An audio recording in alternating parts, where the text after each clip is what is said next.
update on the performance Briggs Vanguard 20 horse. I got it all disassembled.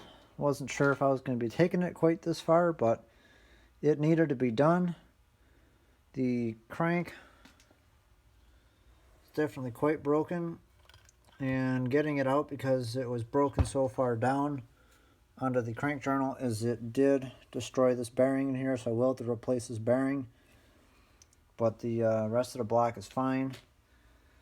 This cylinder here, let me grab a flashlight.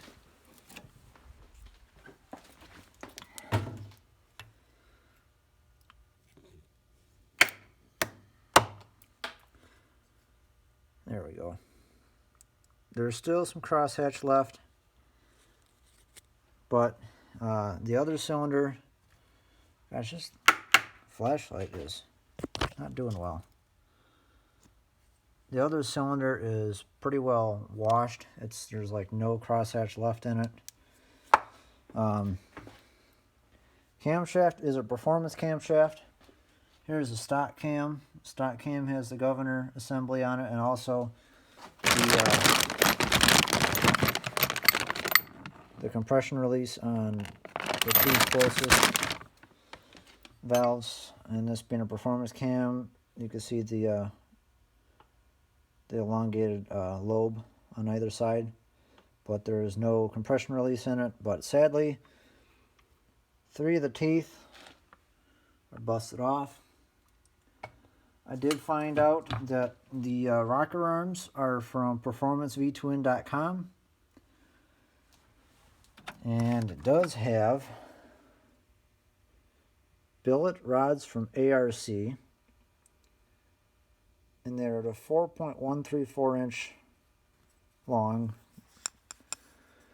and part number for those interested is 6275.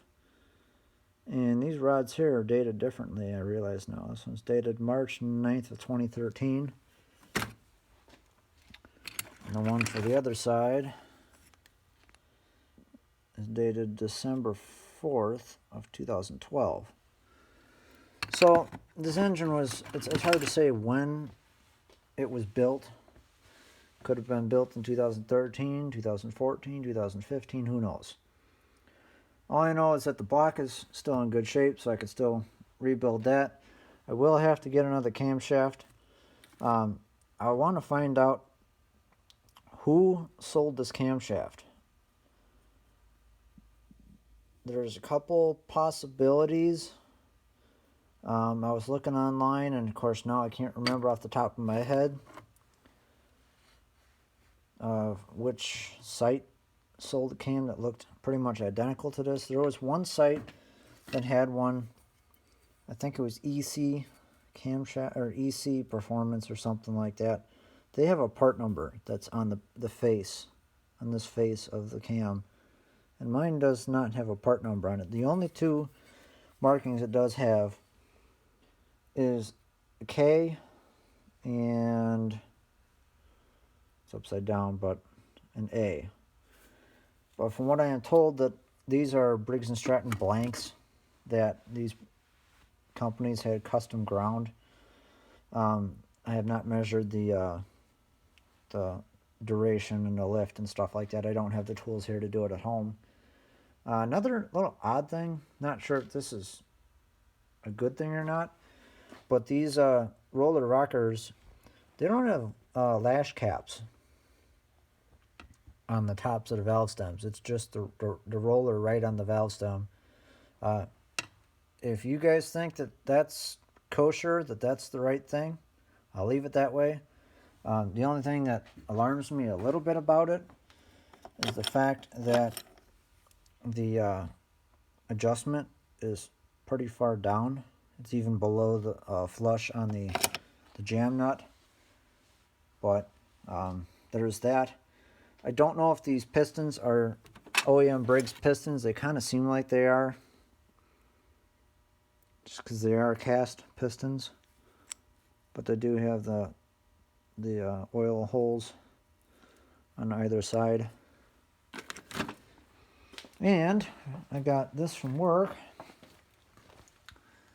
After I made the first update video, I ended up going down to work to get my custom 7 I forgot to mention. And here we have a crank out of a 20 horse that threw a rod.